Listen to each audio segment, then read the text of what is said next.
LinkedIn presents. I'm Rufus Griscom, and this is The Next Big Idea. Today, how exercise helps us find happiness, hope, and connection.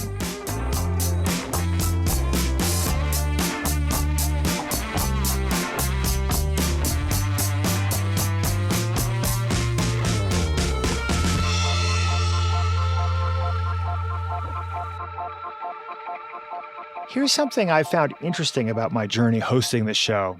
I've now done more than 150 interviews, I can't believe it, with some of the world's most interesting thinkers, many of my favorite authors. We've covered everything from the origins of human consciousness to the invention of the bicycle. And yet, as far-ranging and disconnected as our subject matter may sometimes seem, consistent themes have emerged. One example, the idea that life is a team sport, and creativity is fundamentally a collaborative act. That's something I discussed with Annie Murphy-Paul, Arthur Brooks, and Malcolm Gladwell. Another topic that's of great personal interest to me is our emerging view that there are essentially 4 pillars of health. You know what they are. Eat well, nurture your relationships, get a good night's sleep, and move your body, exercise. I discussed eating well with Dr. Tim Spector, whose book Food for Life caused me to eat way more mushrooms and fermented foods. I still refer to that book often.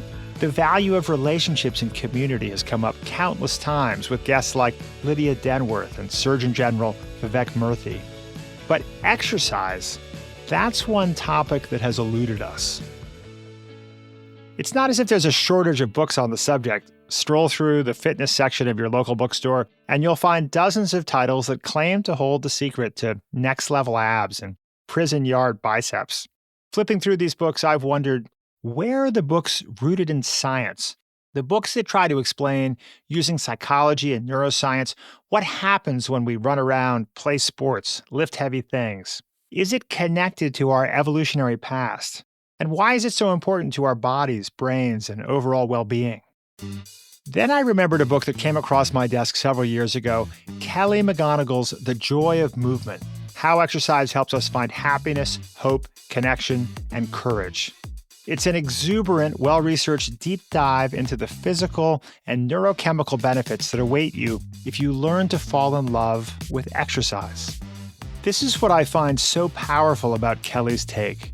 She makes a case for reframing exercise as something that is joyful, that has the potential to delight us and animate our lives, rather than a daily chore, an obligation, which is how I sometimes think of it. I love this reframing. I think so many of the ways we want to change ourselves can be reframed this way as choices to live more fully, in ways that are more connected, to live with more collective effervescence, as our curator Adam Grant would say. So we wrote to Kelly, who teaches psychology and neuroscience at Stanford, as well as dance and spin classes on the side, and asked if she could come on the show to talk about how we can all take advantage of the mood-boosting, relationship-deepening power of movement right now. Hi, I'm Jonathan Fields. Tune into my podcast for conversations about the sweet spot between work, meaning, and joy, and also listen to other people's questions about how to get the most out of that thing we call work. Check out Sparked wherever you enjoy podcasts.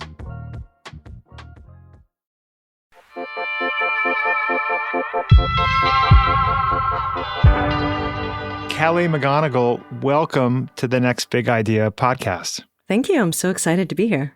You have written a book, The Joy of Movement, How Exercise Helps Us to Find Happiness, Hope, Connection, and Courage, that is a love letter to movement. We all know that exercise is something we're supposed to do. We know that it's good for us. Now, having read your book, I know that it's even better for us than I realized. And yet, broadly speaking, we don't do enough of it. I just read that according to the CDC, 80% of Americans don't get the recommended amount of exercise. Do you think there's something wrong with the way we think about exercise as a culture? Well, I think there are a lot of things wrong with how we think about movement, and also a lot of ways that society makes it difficult to move as much as might benefit us most.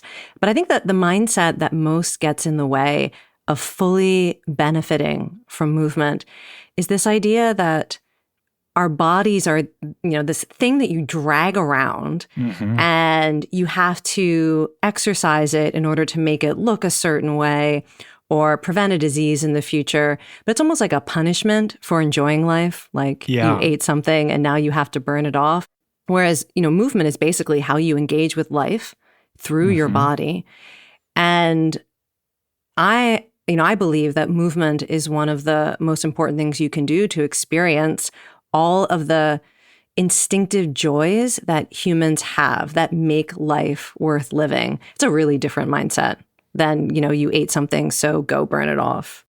Absolutely. I think so many of us feel guilty about not exercising enough. It's sort of a medicine. It's a prescription that we're supposed to take. Yeah. And when you think of it as medicine, or you think of it as punishment, or you think of it as a chore, you're often less likely to find the activities that you actually enjoy. And so I think it's so important to start by thinking about, like, what do you want more of in your life?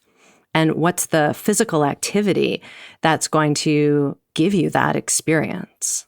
I think that I had a masochistic relationship with exercise growing up, because I was sort of encouraged to do serious endurance sports. I ended up on the varsity swimming team. And I remember in the climax of a race, I was a backstroker, it was my specialty, looking over at the guy next to me, and his face is just knotted up like a fist, like, and my face is knotted up. And I just think, this is a pain contest. Like, at this point, we're basically equally good at doing the backstroke, and we're inches away from each other. And the question is, who wants to endure more pain? And it's not me. And I slowed down and lost the race and quit the swim team. And it was one of the happiest moments of my life. Now, that's not normally the way you these triumphal stories end, right? It's a great story. And it also gives me a chance to say, when I say the joy of movement, people sometimes think I'm talking about it has to be easy. It has to always be pleasurable. It has to be a party. Actually, I think for a lot of people, to get to that place where you're learning how to endure suffering, but you're doing it because it feels meaningful. It's a challenge that you want to take on. It's a story that you want to be able to tell about yourself and what you're capable of.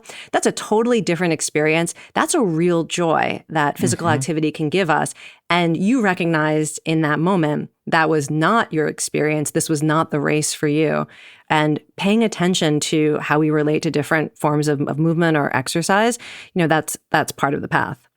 Yeah, and we know, we had a very interesting conversation with Dr. Anna Lembke, who I think is also at Stanford, who had done all this interesting research about addiction and talks about the hedonic set point and the sort of the glow people feel after having challenging experiences. But what becomes apparent reading your book is that there's an enormous amount of pleasure that we are wired to experience when we move. It's really kind of great news, right? We have these bodies that are naturally have evolved to experience enormous pleasure that most people, I think, would think of as the runner's high. Triathlete Scott Dunlap says that he would equate the runner's high to 2 Red Bulls and vodka, 3 ibuprofen, plus a $50 winning lotto ticket in your pocket. Right? Yeah, and with inflation, it's probably gone up since then. That's right. There was someone else you quote who says, the runner's high makes you want to stop everyone you pass and tell them how beautiful they are, what a wonderful world this is. Isn't it great to be alive? It's a profoundly powerful experience for a lot of people. Yes. So let's talk about what this is. First of all, I included both of those quotes because the runner's high, which is actually, I call it a persistence high. It's the brain chemistry that kicks in when you've been active at a moderate intensity for about 20 minutes or so. This idea that you are engaged, you are moving continuously. Your brain recognizes, I'm doing something that requires energy and effort. And if it's with a purpose, you're going to get the high a lot more easily than if you deep down believe there's no purpose to what you're doing, which might be why it's harder to get a runner's high on a treadmill rather than when you're out exploring the world. Running. But it also, you don't have to run to get this high. I'm not a runner. And I most reliably get it through other cardiovascular training like kickboxing and dancing and flow yoga. So really anything where you're moving and you just keep moving and it's not the hardest thing you could possibly do, that's the sweet spot. And this brain chemistry, it's rooted in endocannabinoids. The endocannabinoid system, it's the same brain system that cannabis tries to get in there and mimic. but when it's naturally activated through exercise, this increase in endocannabinoids, it basically dials down everything going on in your brain that we could call suffering, physical pain, fatigue, but also worrying, self-criticism, anger, stress, and then also amplifies anything good that might be going on, hope about the future, confidence in yourself, and especially the joys of social connection, which I think is so fascinating, that the brain chemistry of an exercise high actually makes it easier to connect with other people. So if you're someone who deals with social anxiety or conflict, or if you're like me, an introvert, after you've been moving your body for 20 minutes, it's just so much easier to connect, to talk, to hug someone, to enjoy cooperating with someone. That's a great side effect of the exercise high. But a lot of times people will focus first on the fact that it just makes you feel less stressed. It makes you feel empowered and hopeful. I often call it embodied hope. What's the distinction between endorphins, endocannabinoids, and then myokines, which is this kind of new discovery? Yeah, so if you think about how movement affects the brain, it can trigger the release of a lot of chemicals that make us feel better. As soon as you are active, if you've been sitting and then you use some part of your body, any muscles, get your heart rate up a little, you're going to get more dopamine and adrenaline. And that makes you feel more empowered, more motivated, more energized. Endocannabinoids are that brain chemistry, again, that just dials down the bad stuff and increases all of your positive emotions, positive states, that like 20-minute moderate intensity. Endorphins kick in with other forms of movement, but it's a lot. So endorphins are more likely to give you like a euphoria, but they also work with endocannabinoids and dopamine and adrenaline to make you feel amazing. So all these systems work together. But that endorphin rush from exercise, you're most likely to get it when you're moving to music that you love, when you move in synchrony with other people, and when you do things that are really hard. And in that case, the endorphins are kind of a stress response, like a positive stress. Those endorphins are released during extreme effort as a way to reduce pain and fatigue and help you keep going when you were in that swimming competition, if you were going to, really push through and do everything you can, the endorphins help with that. But endorphins, like endocannabinoids, also make it easier to connect with other people. Endorphins are like a social bonding agent. So when your endorphins are high and my endorphins are high and we're together, we like each other more, we trust each other more, we feel more similar and closer. And so, that's another reason why when we exercise with other people, either to music or in synchrony or doing really hard things, we often form these amazing support relationships, or we get a sense of belonging. And the connection to mental health is astonishing. I found it fascinating that scientists were trying to find people to volunteer, people who exercise regularly, to volunteer to stop exercising to find out what would happen. And they couldn't get people to do it. Right? Yes. You couldn't pay me enough money to stop. Right. But I guess they found some people eventually to do this. When adults were randomly assigned to reduce their daily step count, 88% became more depressed. 31% reported a decrease in life satisfaction after a week of decreased movement. And the level of activity that they were engaged in was just about the average that the typical American engages in. Like when I saw that number. So if you want to make somebody depressed and less satisfied with life, have them be as active as the typical American. And it really makes you think that a sedentary lifestyle is probably causing some incidents of depression and lack of love for life. And I think it's so important, this is never about blaming people. I am the last person in the world. I almost don't care what other people do. I just want people to live the life that they want. And most people want more joy and more connection and more meaning. So I see myself as not an advocate to go out and say everybody has to move their bodies. But if you're suffering, if you're struggling and what you're seeking is joy or resilience or connection or meaning, I love letting people know about the fact that movement is a real viable strategy. Yes, and that it's something that we can just increase incrementally, right? I mean, that one can start taking a short walk every day and just increase the walk by a small amount. Or maybe if you feel up to it, run 100 feet at the end of the walk, and then, and then the next day 110 feet, right? But and we can be rewarded. There's this opportunity for a virtuous cycle, and one of the things I've found in life is that I think that finding an entry ramp onto a virtuous cycle of sort of healthy behavior begets good feelings, begets more healthy behavior, that recognizing that it can be a very gradual entry ramp onto that virtuous cycle that can change your life. So let's talk a little bit about the biochemistry of why you need to trust that cycle also. So when it comes to something like the exercise high or any of the rewards that you get from movement, research suggests they aren't automatic if you have not been engaging in activity. So if you're not very active, you don't exercise on purpose, and then you go for a walk or a run or you do some workout on YouTube, probably you're not going to get a big hit of endocannabinoids or endorphins. It's similar to the training effect that exercise has on your body. So the first time you do a cardio workout, it takes time for your heart and your blood vessels, your whole cardiorespiratory system to physically adapt and change itself so that your heart is stronger and you have more ability to feed your muscles with blood, and your muscles are better at using the energy that the blood is delivering. There are physical structural changes that take place that make that activity easier and more enjoyable. The same is true for training strength. Your muscles change, your nervous system changes, bone strength, whatever the benefits of exercise are, it takes time for your physical body to adapt. And that's when people really start to fall in love with workouts physically. And the same is true with your brain. I mentioned 6 weeks, whether you're looking at animal studies or human studies, it seems like around 6 weeks, your brain is really changing in terms of its function and even its structure so that it's easier to reward you for movement. You're going to get a stronger exercise high. You're going to get this brain chemistry that makes the activity itself more enjoyable and makes you feel incredible afterward.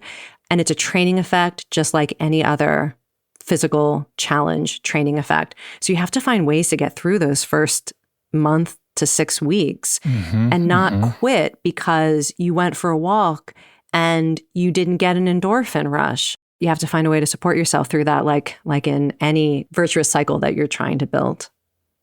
And you would say that when we look at the ways of getting onto that on-ramp, that music, certainly in your own life, right? Music has been a great driver. Nature delivers another layer of rewards, right? Being near bodies of water, among trees and natural environments.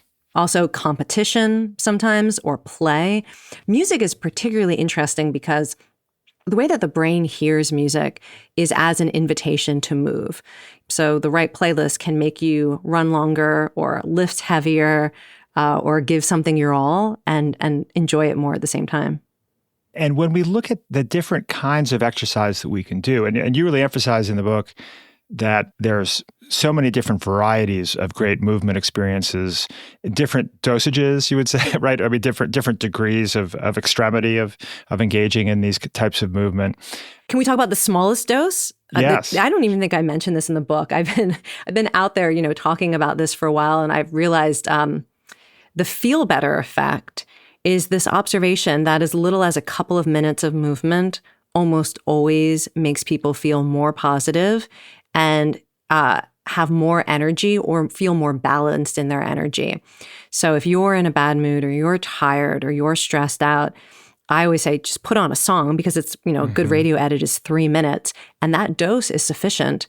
Moving in any way, there's almost no floor in terms of intensity. You can take a few deep breaths. Maybe you lift your arms overhead. You are already in the zone of having a feel better effect. And some studies have actually tried to see if you can undermine this by making people do activities that should be really unpleasant, like climbing a dark stairwell. And even then, a couple minutes, people are like, wow, I feel great. I have more energy and my mood has improved. So that's a really small dose.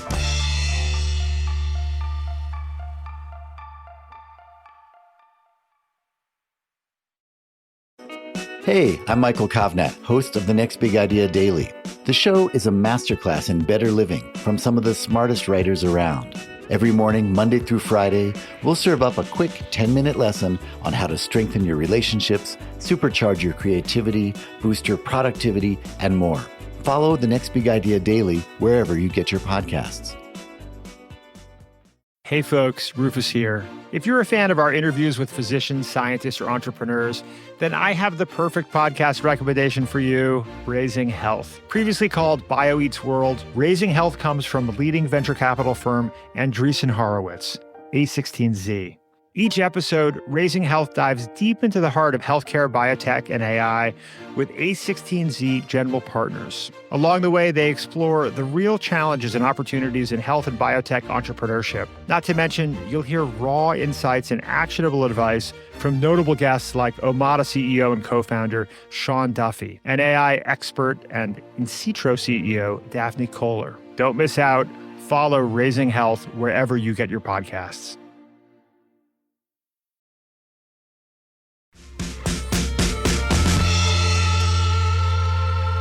As a non-masochist, my relationship to exercise has evolved over the years. As I mentioned, I sort of, had a triumphant moment deciding that I'm not a hyper-competitive endurance athlete. Mm-hmm. I've always loved racket sports. And that's, I like chasing a ball with a collection of friends is just utterly joyful for me. And I think, and we'll get into the evolutionary story, which is so fascinating, but I feel like it's as close to sort of a group hunting experience as I can have, right? To be running around a squash court or a tennis court or, with friends. But I found myself, Kelly, after years of I think in my 20s, I think I was, not exercising regularly, but I've gradually just increased a habit of running from maybe it was once a week to twice. And now every single day, I'm really quite addicted to it. Like every morning, if I'm not playing a racket sport, I go running. And I had an experience a couple months ago where I twisted my knee skiing. And I knew from past experience that I needed to stay off the knee to let it properly heal. But it was torture to be deprived of my morning run because it's such a transformative, that feeling you have afterwards. I can't say that I relish it in the beginning of the run. I've started to like it towards the end, but I really like it when I'm done. Can we talk about this as not addiction, but dependence? This was a really important distinction I wanted to make. Okay. There is such a thing as exercise addiction. Addiction is usually described as something that is dramatically interfering with the quality of your life, your safety, your relationships, your ability to function in the world. But we're dependent on a lot of things that can actually help us thrive in the world. The most obvious example is food. We are dependent on food. We need it. It nourishes us. If we're deprived of it, we are not the best version of ourselves. And for many people, physical activity is something that is so important biologically, psychologically, and socially that we do become dependent on it. And I think it is wonderful to embrace the fact that you can learn to depend on something that supports you. It's like learning to trust people who care about you. Human beings have a biological connection system that allows us to become dependent and interdependent. It's part of what has allowed humans to survive. We often think of that in terms of human beings, that we have to learn to trust and depend on some people or we can't survive. And I think the same is true for activities that give us the biological support we need, but also that make us feel good about ourselves and good about the world. That connection between what we get from our interactions with other people in community and what we get from exercise is so fascinating. And I think maybe the best way into it is to segue into the evolutionary story of why it is that we have this incredible cocktail of chemicals that reward us for moving our bodies through the world. Just to set you up, you say the story begins 2 million years ago when a major climactic event cooled the earth and changed the landscape of East Africa, where early humans were. Forested areas became more patchy and transformed into open woodlands and grasslands. So how did this change the evolution of our bodies? Yeah. So this is a story that anthropologists will tell you, right? This is not my insight into human nature. But the story, which I think is really interesting, is that as human beings had to travel further in order to find food, they needed to physically be able to hike and run, to hunt and forage and gather in new ways. And the human beings who survived were the ones who had these physical adaptations that made hunting and foraging and gathering easier. So some of them are structural, like a bigger gluteus maximus that's really good for hiking and running, changes in the structure of your feet that make walking and hiking and running easier. But also one of these adaptations is having a brain that will give you energy and motivation when you are on a sustained hunt or a sustained gathering of food. And that would be what we now call this persistence high. It's related to having to persist in finding food and bringing it back to share with your community. And actually, the thing that I got really fascinated, I kept asking anthropologists if they agreed with me, is because the thing that I love about the persistence high is how it makes social connection and cooperation easier. And so I'm thinking, like, this is great. This persistence high that makes it easier to continue the hunt or continue to collect food and bring it back.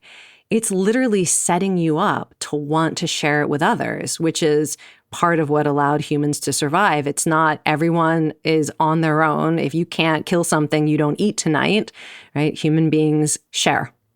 And if we have a biochemical side effect of the physical effort of hunting or gathering, that then makes us more likely to cooperate, more likely to get a warm glow when you feed your neighbor and share that food together.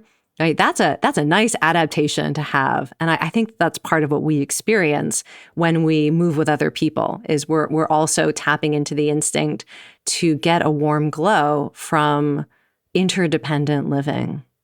We had a great conversation with Christopher Ryan, who's an anthropologist who wrote a wonderful book called Civilized to Death. He told us that in almost every single hunter-gatherer community that has been studied, there's a powerful taboo against hoarding food. Mm-hmm. So it's almost universally true that in all of these communities, at the end of a hunt, the food is shared with everyone in the tribe.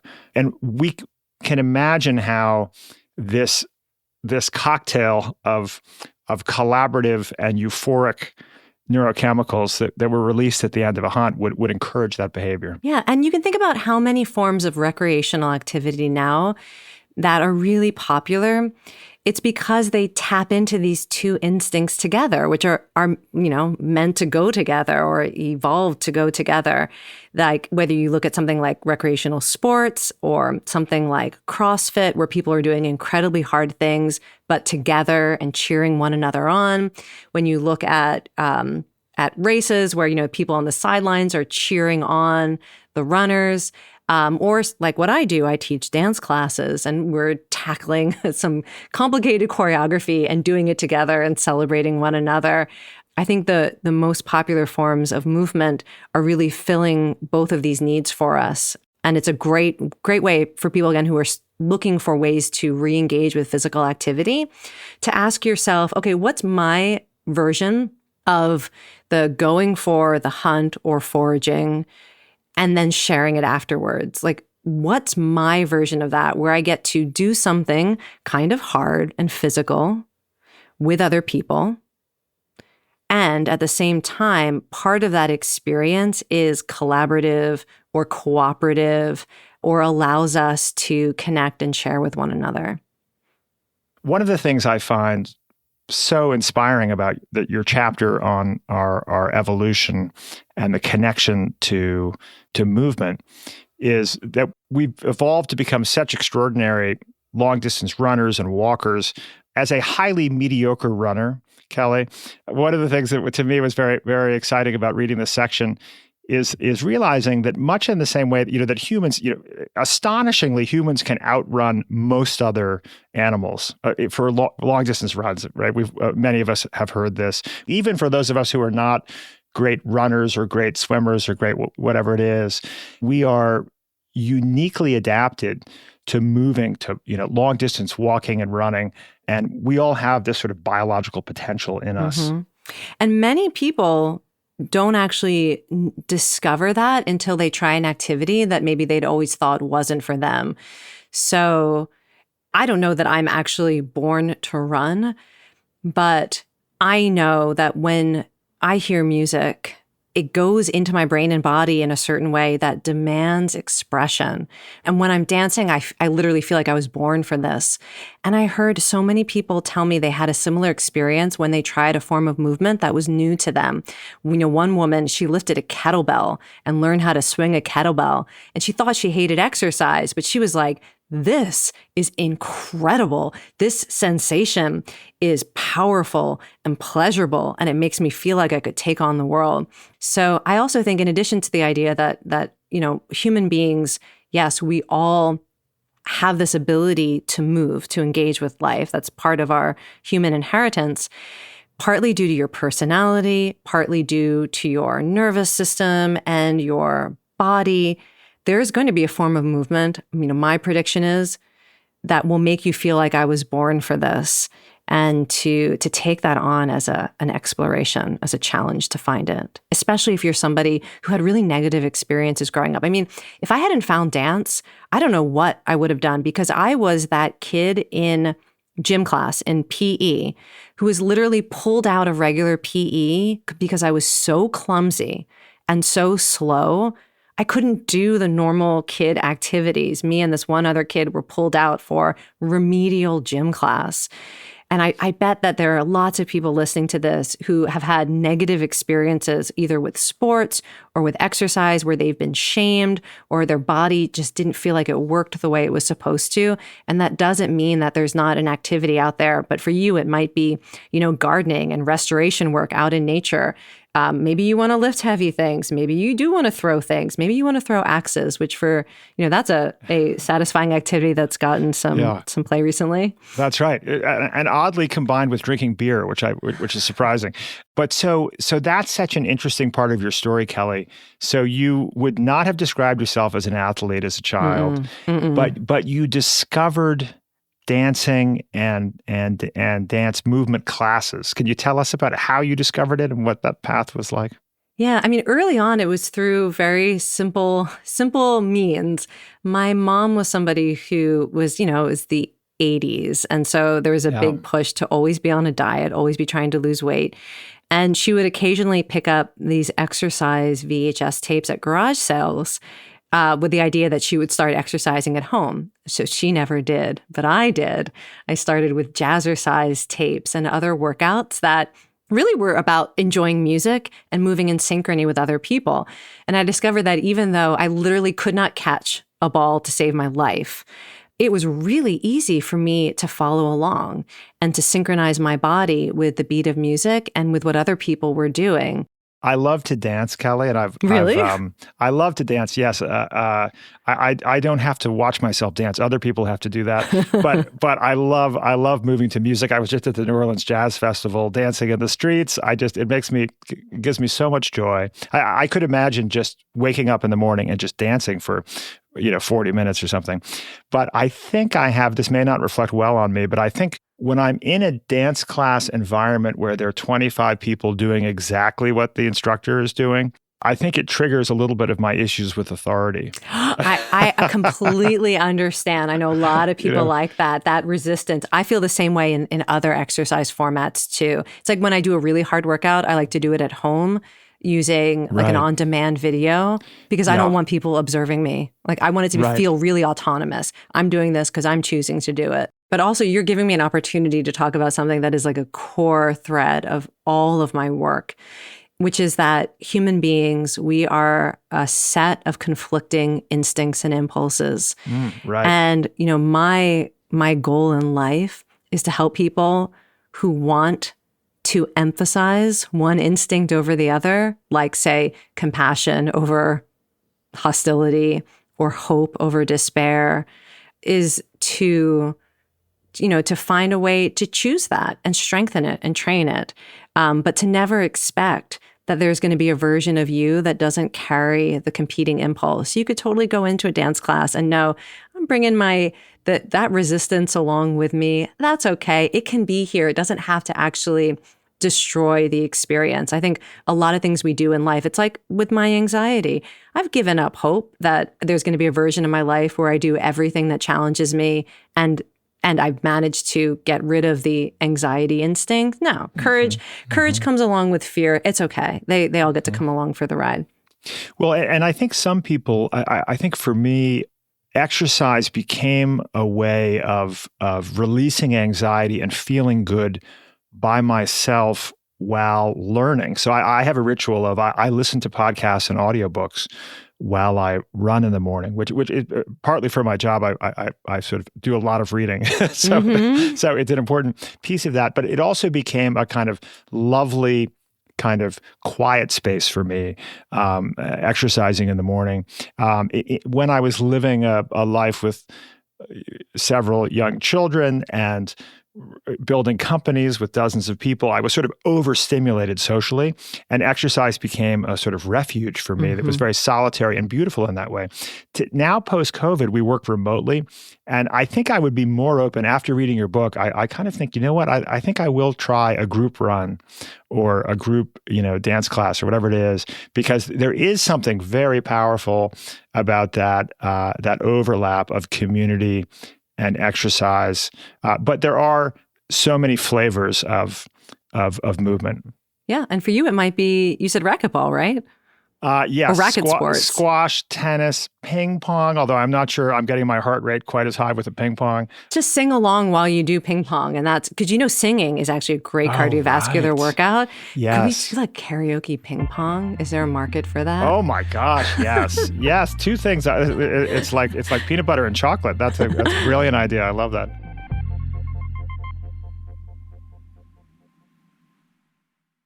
Reading is a form of meditation that makes you smarter. It's a radical act of patience in this frenetic, tech-addicted world we all live in. And the data shows reading is a kind of miracle drug. It reduces stress, increases motivation, improves sleep. It's correlated with more success, higher income. And books don't run out of batteries. But what to read? We at the Next Big Idea Club can help you with that. You've heard about our app, which provides daily book summaries from the authors themselves, but have you heard about our box subscription? Go to nextbigideaclub.com to learn all about it. Here's the short version.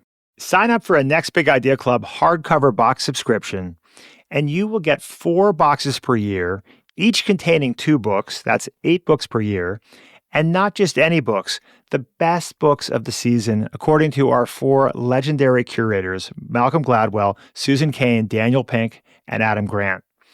Plus, we discuss the books with the authors and distill them into exclusive audio e-courses. Go to nextbigideaclub.com and become a member of our growing community.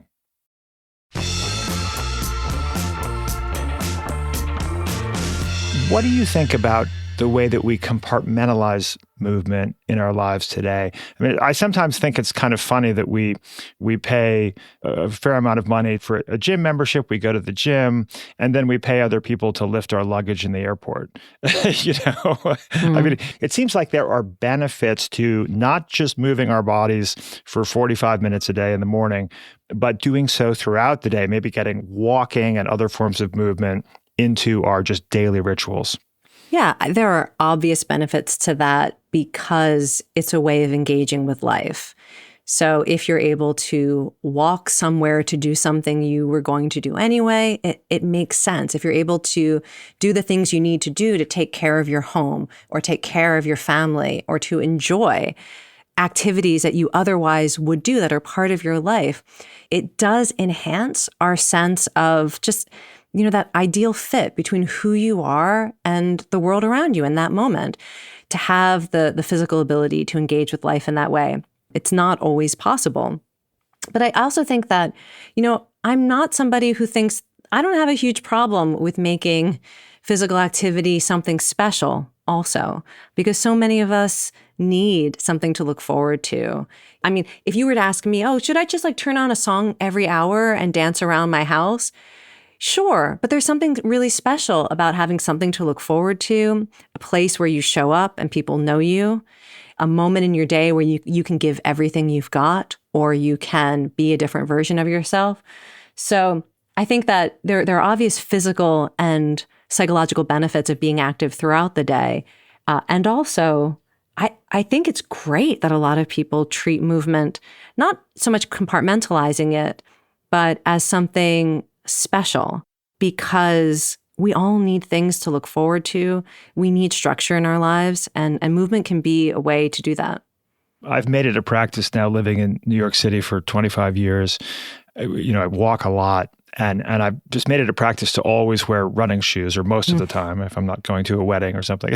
And I found that if I'm walking to a meeting and maybe I'm a bit late, I think, okay, I'll just run 5 blocks, and I look kind of ridiculous, right? Because here's this guy sort of dressed for a business casual meeting with a briefcase running down the, but I might get there 5 minutes early. If it's cooler outside, I'm now warm. My mood is improved. Mm-hmm. And we also know that actually deep breathing improves cognitive function, right? That is one of the many benefits of exercise is just getting more oxygen to the brain kind of lights you up. And so I find myself just kind of spontaneously running, several blocks at a time in my movements throughout the city. Well, so here, let me give you the way that I think about this. So I was thinking, okay, what are the benefits of just moving throughout the day?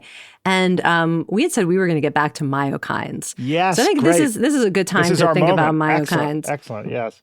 So I think this is the most interesting scientific discovery of the last century. So if you've been sort of drifting on this podcast, wake up. This is the thing. Your muscles are an endocrine organ. So endocrine organs, they manufacture and release chemicals into your bloodstream that affect every system of your body.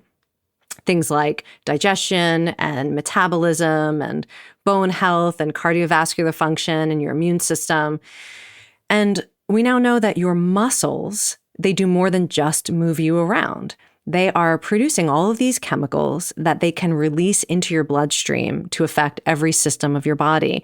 But they do that through muscle contraction, through physical activity. And so your muscles are like this pharmacy. And they're called myokines, which just means pushed out by your muscles. Mm-hmm. But you have myokines, these molecules that your muscles manufacture and release that can kill cancer cells and boost your immune function and help make your entire body healthier. But some of them target the brain. And so your muscles secrete these chemicals into your bloodstream through muscle contraction anytime you're physically active, that basically travel to your brain and function like antidepressant drugs, like anti-anxiety drugs, that make your brain more resilient to stress, that help make the brain more plastic and better able to learn from experience, that make you more responsive to joy and positive emotions, all the things that we want that keep your brain healthy. And one of the first papers that described this called them hope molecules. And I stole that name from that paper. So now I think of exercise of all forms, any kind of physical activity, as an intravenous dose of hope. And every time you choose activity, you're basically allowing your muscles to serve this role. It's astonishing to me. It is amazing. And, this reminds me of the Hadza tribe in Tanzania. You write in the book that they engage in 2 hours of moderate to vigorous activity a day, compared with less than 10 minutes for the average person in the U.S. today, several more hours of light activity.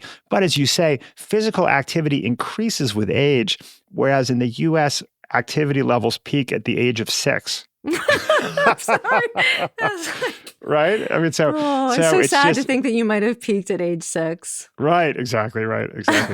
No, but this is, I mean, I actually, I'm 55 years old, and I think I move a lot more today than I did in my 20s, oddly, because there is this virtuous cycle of the reward mechanism. You move more, you feel good. And you maintain certain abilities.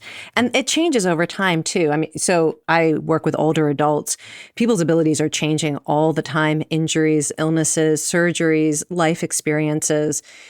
But no matter what your physical challenges are and what health issues you have to deal with, it's always better to stay active to the degree that you can, to find the ways of moving that give you a continued ability to move. That's its own virtuous cycle. You know, it's an important idea to embrace, because a lot of people who actually enjoy activity become less active when they're confronted with the realities of an aging body, that you can't do things that you used to be able to do. There's going to be a point in your life where, you know what, you're actually not getting faster or stronger. Yeah. So what are you doing it for? How do you continue to find joy and meaning and community and movement when you can't get better in some metric that is meaningful to you? It's a very mature kind of joy you have to find. Right. And it feels to me like it's that gratitude for what you can do is a key part of this. And it's really a theme in your book, right? The sense that, like, there's so much to be grateful for in our ability to move our bodies to whatever degree we can, right? It varies enormously, but, you know, depending on the individual. I sometimes think to myself that I try to imagine what it would be like to not be able to walk, and then to be able to walk again, and how joyful that would be for me. And I think to myself, you know, Rufus, walk as if you've just been given back the ability to walk. I mean, think how much joy there is in walking, and then think how much joy there is in running. I had this a little bit because I couldn't run for 6 weeks after a knee injury some years ago. And I thought to myself, maybe I will never be able to run again, right? And it really reframed it just dramatically increased the sense of gratitude. Yeah. I mean, it's funny. I didn't do it on purpose, but there are a number of stories in the book about people learning to walk again. I had no intention to do that, but after a stroke, after paralysis and being in a wheelchair and learning how to walk again, after open heart surgery, having to learn how to walk again, part of it is this amazing capacity we have to learn to walk again. But I also think about the stories of people who aren't going to walk again, but find something else to do, like box in a wheelchair if you're never going to walk again. Or like the dancers in the class, or people with Parkinson's disease, where that disease only goes in one direction, as far as we know right now, and finding ways to express the music through hands and facial expression if you can't get out of your chair. I often think about all of that when I'm trying to appreciate the moment that I have now to move my body in the way that I can. It's similar to a contemplative exercise that I often do at the end of the day, where I look back over even a day that wasn't a great day, and I think to myself, all right, Kelly, let's imagine it's the end of your life, and there's like some roulette wheel, and you're going to be given one day you get to live again, and it lands on today. Would you choose it?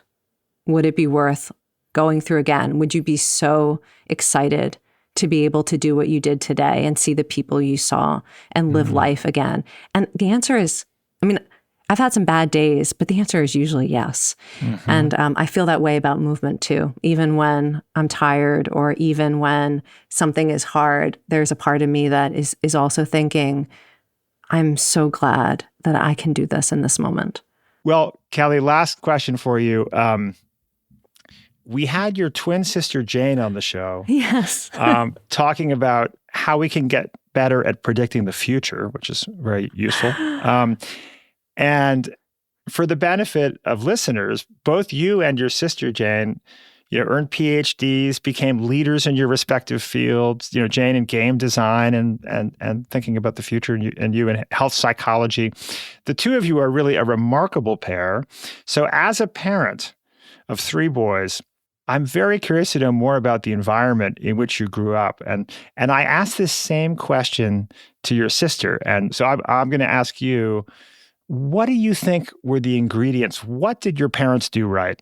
I will tell you the number one thing they did right is my mother. So she was a classroom educator. And there was something about her, this like fierce ability to recognize strengths in children that were otherwise viewed as being incapable or not, like the students who were not celebrated in a classroom. She had this ability to figure out what they were interested in, what they were good at, and to create experiences that helped them thrive. It was just like a superpower she had. And she did that for us too. Even when what we were interested in went against her own values and interests, if there seemed like there was anything good that could come out of it, she encouraged us. So as an example, I was always interested in artistic pursuits and dance and fashion. And I remember when I was in middle school, she found this class for graduating high school students at a fashion institute in Philadelphia, and she lied about my age to get me in this class. She was always doing that sort of thing. Amazing. So yeah, I probably looked a little young to those folks. But she was always looking for ways to give us experiences that taught me to trust my intuition. And there were a lot of times in my career where I made choices that other people thought was not right, like not becoming a tenured professor after earning a PhD and deciding to go out and spend half my time teaching movement classes and the other half of my time, writing books and teaching classes to the public, not to university students. There are lots of decisions I made that was like, that's because that's who I am. And it's what I want to do. And it's what I care about. So I think that was the best thing. And my father did that too, but mostly in the form of being the one driving us to all these places and supporting us through like the actual physical support, which is so important. So what did Jane say? Amazing. I love that. Okay, well, here's we won't keep you in suspense any longer. Here's what your sister said. They always told us growing up that our job was to learn. And they were both public school teachers. We were by no means rich growing up at all. But they did everything in their power so that we didn't have to work in high school or even in college, that they wanted it to be our job to learn. And they were always asking us, what did you learn today? What do you want to learn? And if there was anything we wanted to learn, they made it happen. We got a used Commodore 64. I remember in 5th grade, we were, one of the first families to have a computer, and they never told me to go outside and play if I wanted to go on my computer and play instead. And it was just always that question of, well, what do you want to learn? What do you want to learn? And letting our curiosity and our instincts really drive us forward. That's interesting. Although also I had like 5 jobs in college. Was my sister not working? I don't know. I was working to earn bank because I have always wanted to have that kind of financial stability. Interesting. But yeah, it's pretty similar. Well, that's inspiring for me as a father. Kelly, thank you for taking time out of teaching your extraordinary classes and the rest of your life to be with us today. I just so enjoyed the conversation. Thank you.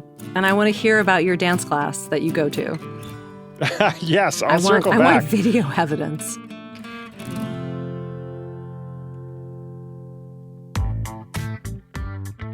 That was Kelly McGonigal, author of The Joy of Movement. You can pick up a copy wherever books are sold. Or better yet, download the audiobook and listen while you're running or hiking or biking or just moving your body around in whatever way delights you. And if you have room for even more delight in your life, why not download, you guessed it, the Next Big Idea app? It's loaded with hundreds of audio summaries written and read by the world's smartest thinkers. In just 12 minutes of audio or 4 minutes of text, you can digest the key insights from big new books like Soul Boom by Rainn Wilson and Win Every Argument by Mehdi Hasan. We added those recently, 2 new book bites every day of the week. All you have to do is go to your app store and search for Next Big Idea. If you're enjoying this show, please leave us a rating or a review on Apple Podcasts, Spotify, or wherever you listen.